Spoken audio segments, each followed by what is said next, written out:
In the headlines, Northern lawyers to sue federal government as Sultan demands justice for Kaduna bombing victims. FG frees 15 Katsina inmates in prison decongestion program. As energy prices surge, petrol to gas conversion gain popularity. On the foreign scene, Egyptians vote in presidential polls. Hello and welcome to Trust News Update. I am Abdurrahman Omar. Thanks for joining us.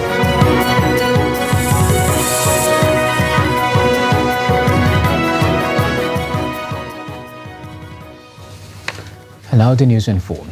The Sultan of Sokoto, Muhammad Saad Abubakar III, is demanding justice for victims of the military airstrikes that killed over 100 people in Tudimbiri village of Igabi local government area of Kaduna State. The Sultan made the call during a condolence visit to southern Kaduna. Bella Musa completes report. Reflecting on the incident that happened at Tudimbiri in Igabi local government area of Kaduna State, where dozens of people lost their lives, the Sultan urged the people to remain calm, assuring that they will ensure justice is done to victims of the attack. But the point here is we must all know that this is the will of Almighty Allah, but also have to ensure justice is done to avert future occurrences. We will pressure the government of President Bola Ahmed Tinubu to ensure that a very detailed and thorough investigation has been carried out to ascertain exactly what happened that Sunday, so that at least people will have rest of mind that knowing what really happened. In his response, the Chief of Defense Staff, General Christopher Musa, said the armed forces will remain focused in their tasks of ensuring peace in the country. And also mention on the issue that happened at Tudimbiri. It is highly, highly regrettable. It is unfortunate. It is an event that should never have happened. Our task as members of the armed forces is to bring peace, is to protect the innocent, so that Nigerians can enjoy their country. But this has happened, and we will make sure that we take every necessary step to ensure that it does not happen anywhere again in Nigeria or any other place that we're operating.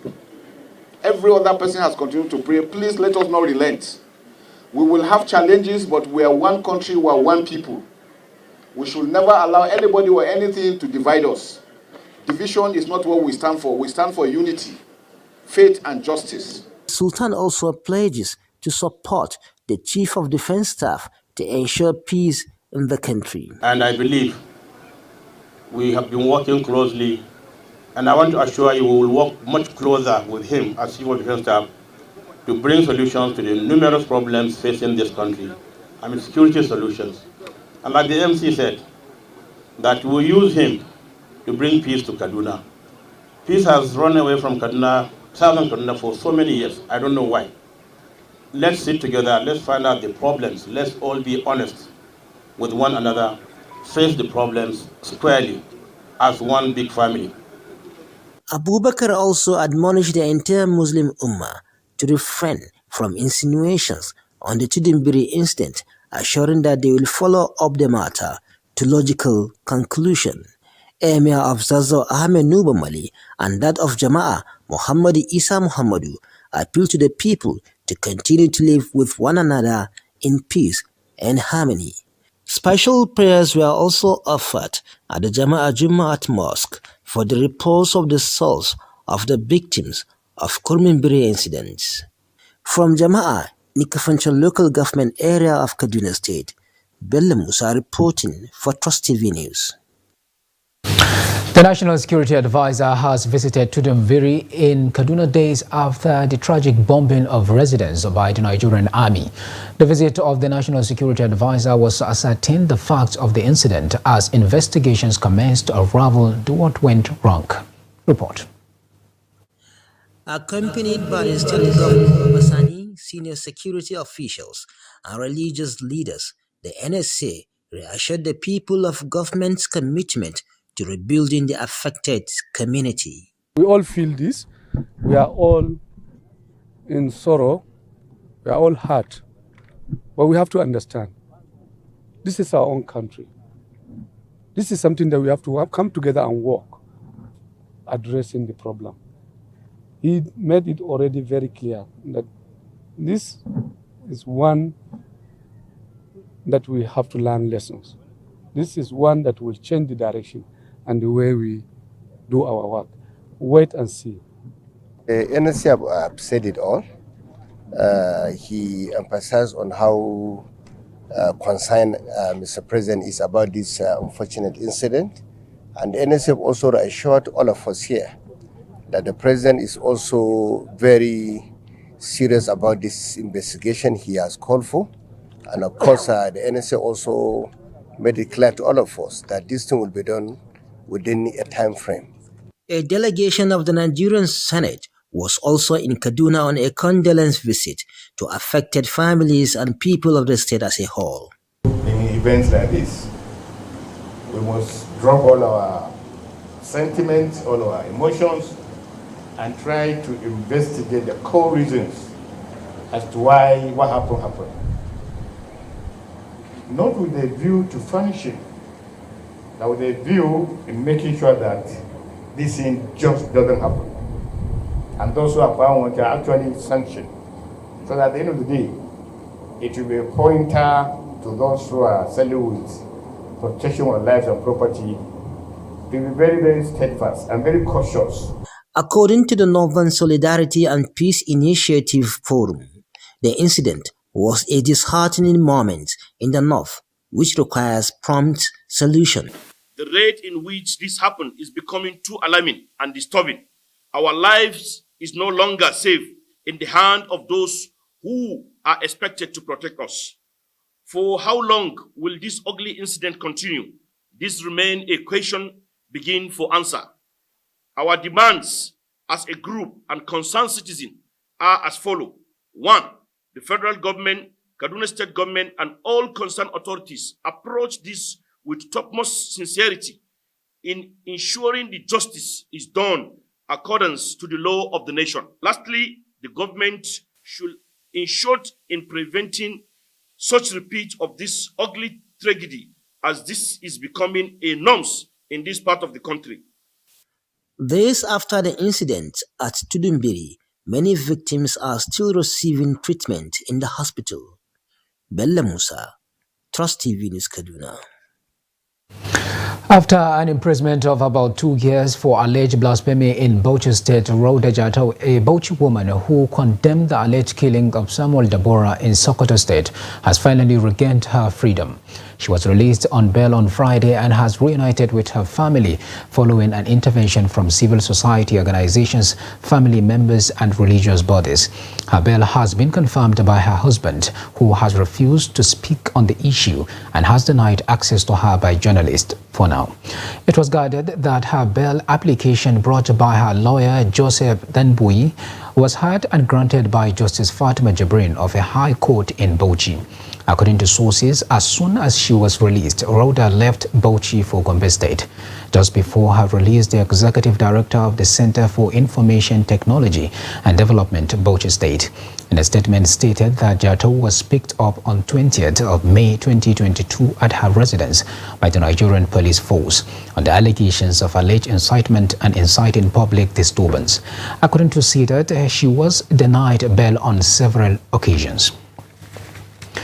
Another development, a yet-to-be-identified person has died and another severely injured after a truck lost control at the Alabun-Olorundu Bridge along Owude-Iduruku Road in Ogun State. The Southwest Area Commander of the Ogun Traffic Compliance and Enforcement Corps, Adekule Ajibade, who disclosed this on Saturday in a statement, added that the incident was due to speeding. Ajibade explained that the accident, which happened on Friday around 4:15 p.m., involved a Mercedes-Benz truck with no registration number and a Bajaj motorcycle with registration number DGB 504VK. He added that of the 4 persons that were involved in the accident, 1 person was confirmed dead and another injured, while 2 others came out unhurt. The commander further stated that the Mercedes-Benz truck lost control due to speeding and rammed into a commercial motorcyclist before plunging into the river. Ajibade cautioned motorists and motorcycle riders against reckless driving and excessive speeding to reduce or eliminate accidents during this Yuletide season. In the meantime, the federal government on Saturday secured the release of 15 inmates from the Manumfashi Satellite Custodial Center in Katsina. The Controller General of the Nigerian Correctional Service, Halduru Nababa, disclosed this during the event that the release was facilitated by the Minister of Interior Olubunmi Tunji Ojo. Nababa, represented by the Controller of Corrections Katsina Command, Abdulmumin Haruna, said the inmates were those with minor offences. Nababa urged inmates who did not benefit from the gesture not to see their incarceration as the end of their lives. And now, a Maiduguri-based man has successfully converted a petrol-run generator to one that now runs on gas. This followed the rise in the price of fuel, which has continued to affect businesses and the daily livelihood of Nigerians across the country, who depend on generators for their homes and businesses. Trustee Bitrus Kurizi met Mukhtar Mohammed, who made the conversion, and brings us more. Most households and businesses across Nigeria depend on generators that run on petrol and diesel for electricity. But the cost of fuel and the removal of its subsidy is affecting the survival of businesses and has put a strain on household spendings. This has led many into thinking of alternatives to fuel. It is on this basis that Mukhtar Mohammed, a Maiduguri resident, converted a petrol generator to one that uses gas, which many believe is more economical to provide electricity. The young technician switched the original carburetor to a hybrid carburetor and connected it to a refilled gas tank with a hose. He revealed that he was inspired by the cost of fuel. If you fill like 6 kg, it will take you for at least 36 hours using this 6 kg mechanics. So whenever we find ourselves in this kind of situation, we need to empower youth. So my calling to government here is that they should employ people that know how to do this job to train others, so that this thing it can help even in our urban areas. Meanwhile, the innovation is already serving some business owners in town. Mohammed Ibn says he spends less now to keep his phone charging business running. Kuma petrol zamu using yanzu kudin petrol ya riga da ya hau sosai ma yanda ya fi karfin talaka. The price of petrol has gone up so much that regular Nigerians find it difficult to buy. That's why we switched to this gas alternative.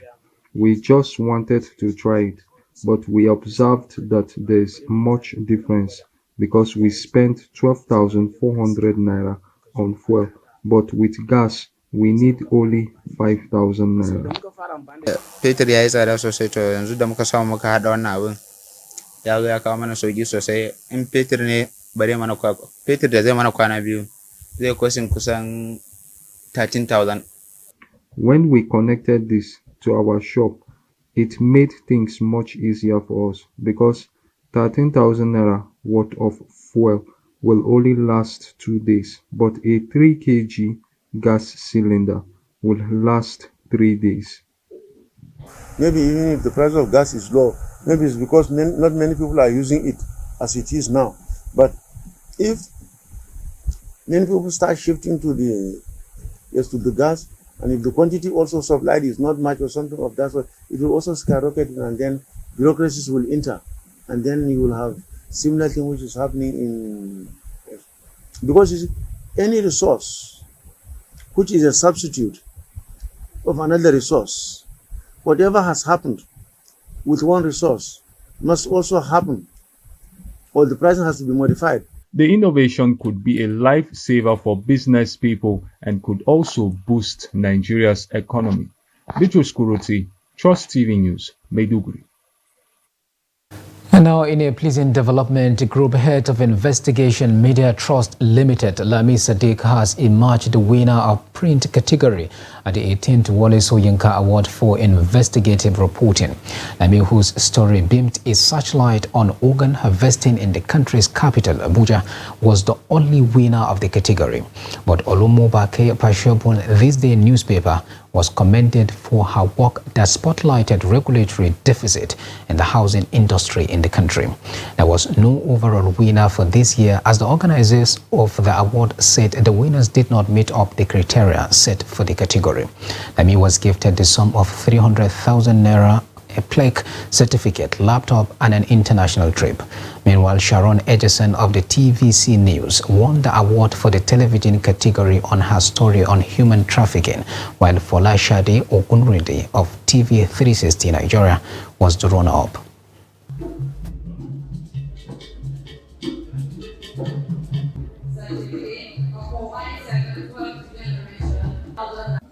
Well, I just think that we have to try as much as possible to always try for something or what we believe in. I think why I personally have not entered before is because I have not really been paying attention to some of these categories.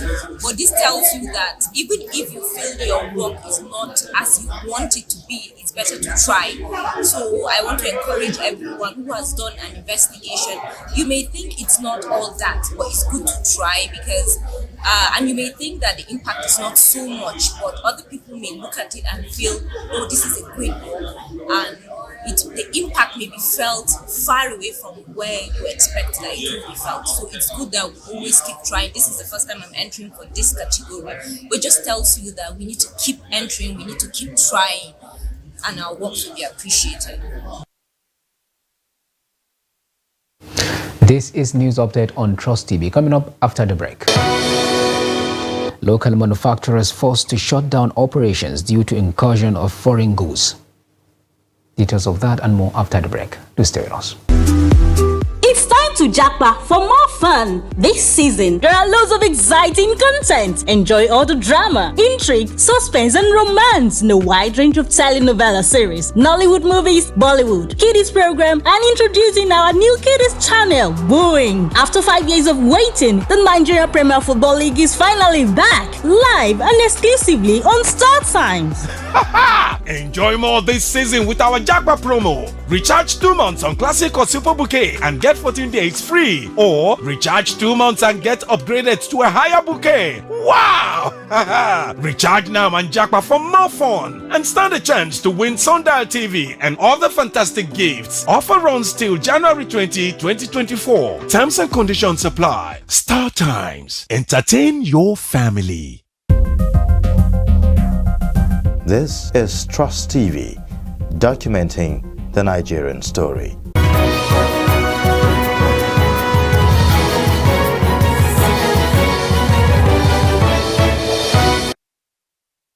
Welcome back. If you are just joining us, this is the news update on Trust TV, and here is a recap of some of our major stories. Northern lawyers to sue federal government as Sultan demands justice for Kaduna bombing victims.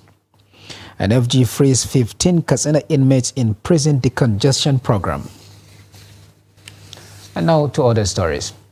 One of the major challenges of urban settlements is waste management. Where the government fails to articulate a proper waste disposal policy, residents dispose waste indiscriminately, despite the health implications. Immaculately, the menace has become a disturbing phenomenon, according to residents who spoke to Trust TV. Jimmy Azandi now reports. With heaps of waste at illegal dump sites in some areas of the state capital, environmental activists say many residents are yet to come to terms with the consequences of their actions. This attitude have been carried out by man, and it has degraded so much on their environment, making and causing water pollution, air pollution, landslide. Yes, when you have an erosion that can lead to a landslide. Yes.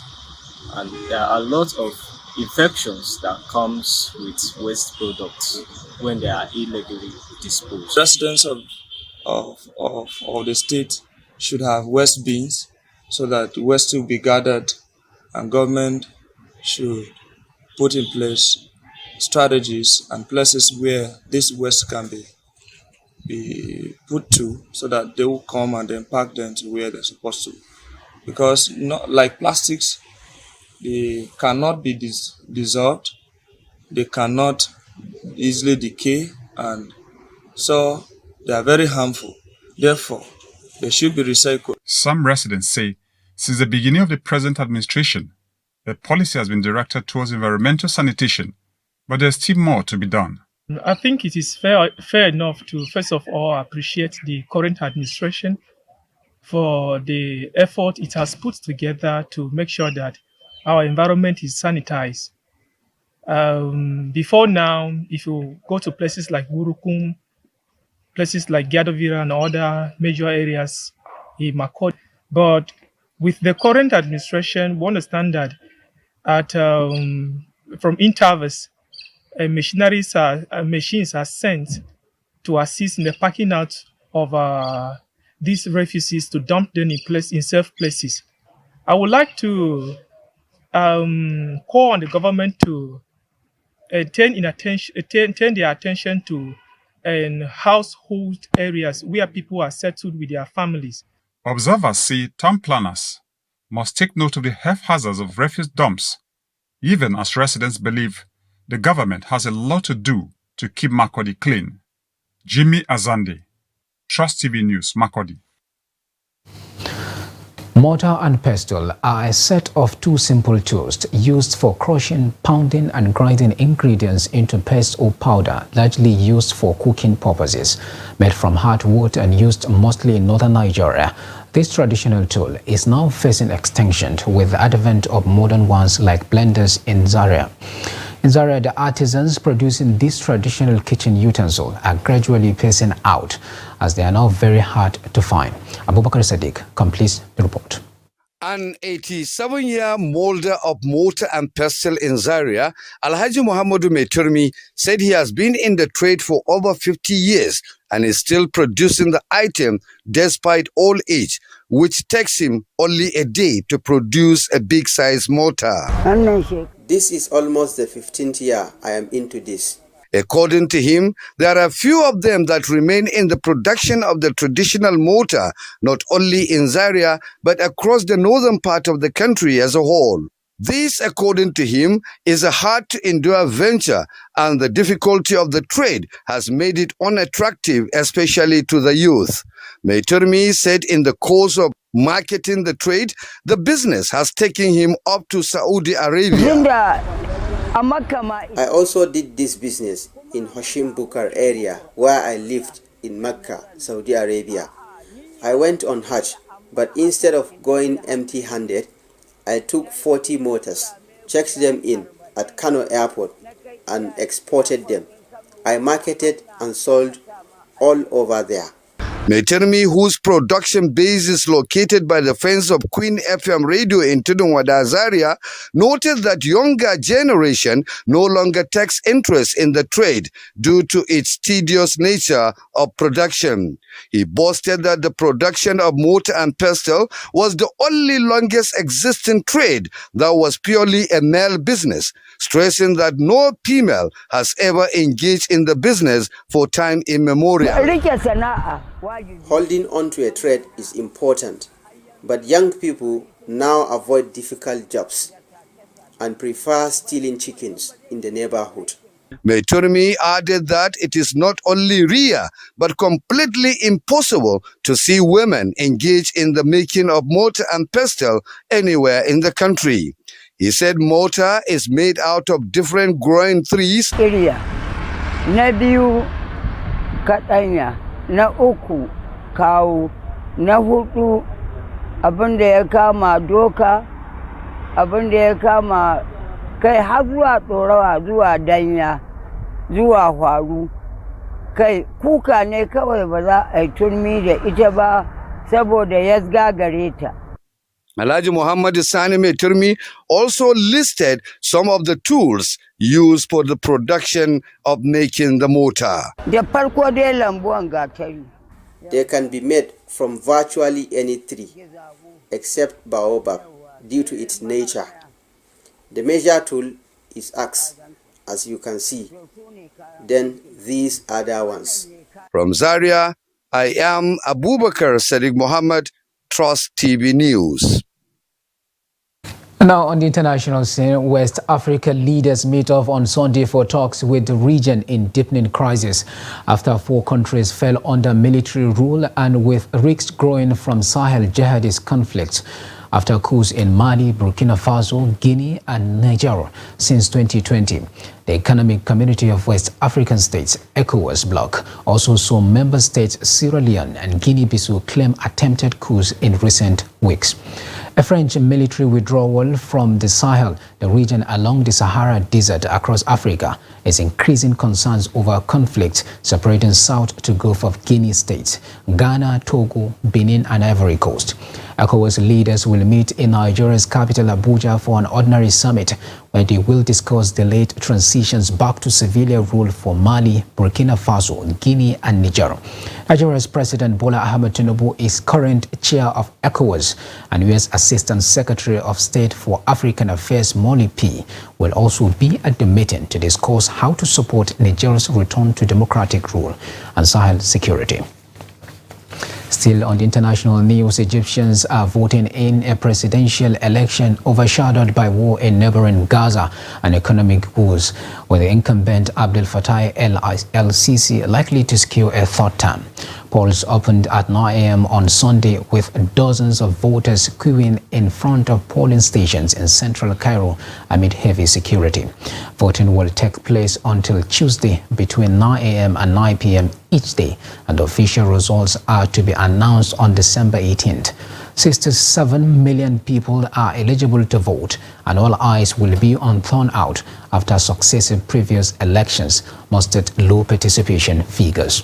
Analysts say economy is on top of voters' mind in Sunday's vote, as the country has been gripped by the most severe financial crisis in its recent history. Inflation has hovered near 40% after its currency, the Egyptian pound, lost half its value since March.